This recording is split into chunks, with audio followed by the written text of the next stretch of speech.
entrez dans une zone de contrôle.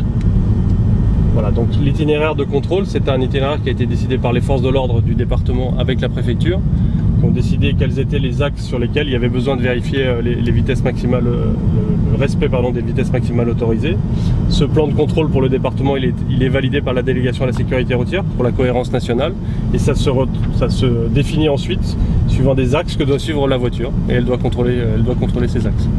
Le flash, il est dans la plaque d'immatriculation, en fait, sous la plaque d'immatriculation. Et ça flash aussi bien les véhicules qui vous doublent que ceux que vous croisez. Exactement.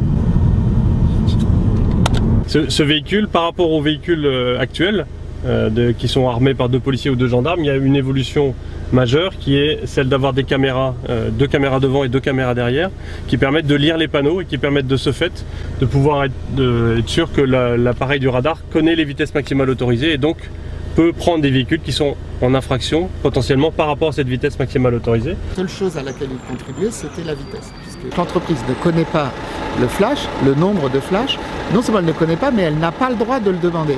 Et en plus, elle est rétribuée sur un nombre de kilomètres fixé à l'avance. Si elle en fait trop ou pas assez, elle a des pénalités qui sont extrêmement sévères.